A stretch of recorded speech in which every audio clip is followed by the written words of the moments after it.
So most of the ink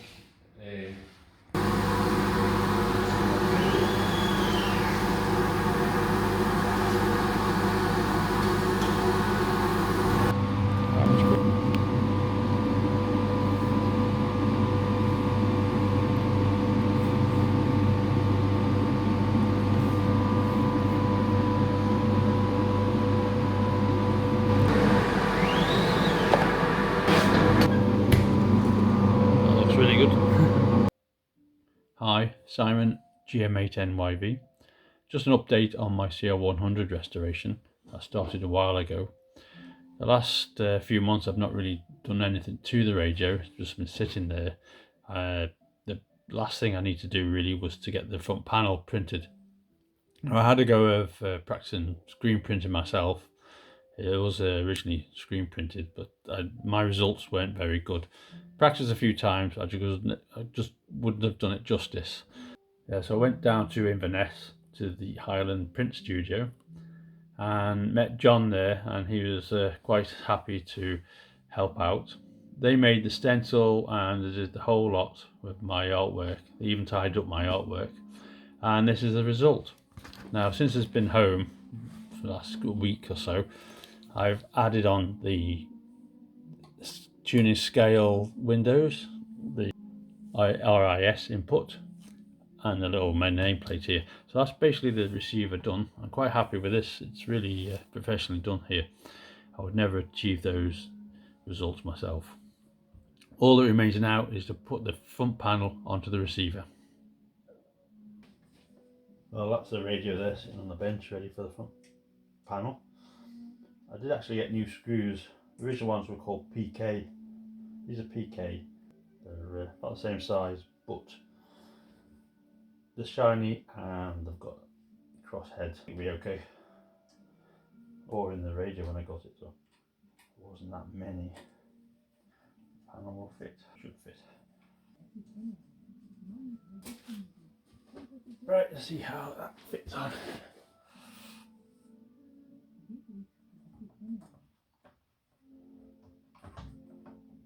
A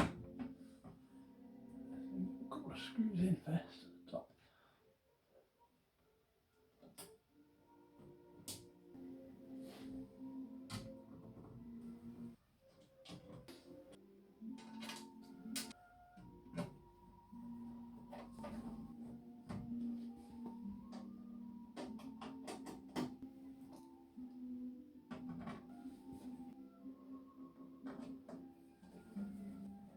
Well, that's the front panel on. Just got to put all the knobs on the controls. Let's have a quick look around it again.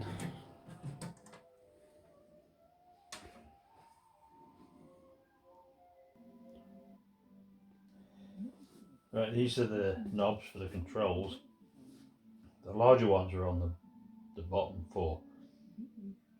Then the smaller ones, these are, from what I can see from the pictures, are on the top. Now the RIS had a small one, but normally it was red. I've seen red in the picture. I'm short of one small one, so I'm going to use a slightly larger one that came with it for the HF. These have two little grub screws in for holding them in place. I know the LF was low, we'll just put them on and adjust them later to get the right position. So just screw them up there, and then there's not easy to get all the grub screws in.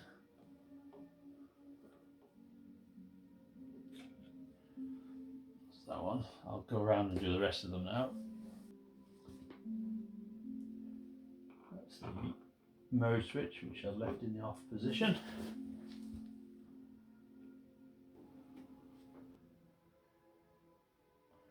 Band change, it's on band 2 at the moment, so I'll leave it on pointed at band 2.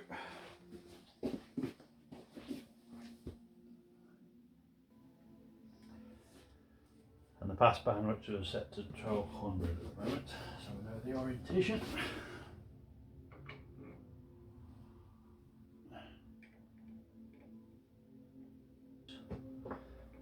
The main tuning. Again, front, top.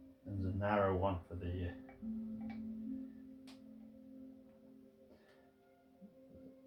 finer tuning, and then the little ones went on the top.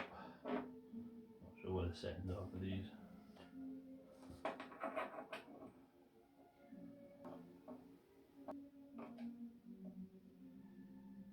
And this other small one I'm going to put on the RIS, although the RIS was the radar interference suppression. It was a pulse sent in from the ship's radar to silence the radio at the pulses. You can set the actual threshold. I noticed they were all coloured red. They're not on all models. This is the Mark 7 it was on, a few others. And then that just leaves this one here, it's a larger one.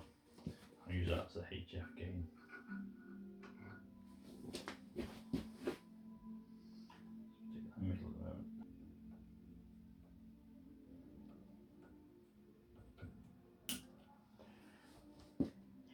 Right, that's the front panel on. All the knobs are on, mainly in the right place. This should be a small one according to all the pictures. I didn't have, this is the knobs I had that came with it. I'm sure I've got some spares somewhere in a junk box somewhere.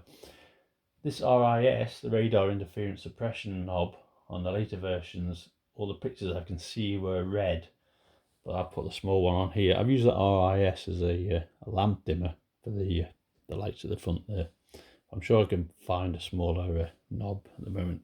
The aerial which I've been using last time, it's down. I took it down to do some repairs. It's not back up at the moment. I've just put a temporary aerial just outside. It's only about 2 meters off the ground, a makeshift dipole. I've just got some twin feeder coming in here, so I'm not expecting great results at the moment. You probably have more signals at night. I'll just go have a quick tune of the lower bands. I might get something there. So it's on standby. I was going to switch it over to the AM side of things, and I'm got range 2 at the moment, which is about this is what 160 kilohertz to 400 kilohertz. It's basically the long wave, so we should get the strong signals here. Or radio 2, I think. The world were contained and left with the smoke still in the air. It was a bad winter that year. So not too bad. That should be 198. It's slightly off. Now, if you remember when I did the tuning on these things, I just set up the band ends. Originally, that's all they did, and then they used crystal markers to actually mark the scales of the individual frequencies, and then made the scale to suit. Now, I didn't want to remake this scale. I've got the band ends in. The rest of it's not far off. So our next project after this probably is to update the drawings, and I also want to document all my sketches that I did in the refurbishment of this. Might be helpful to somebody. Well, thanks for watching, and catch you next time. Bye.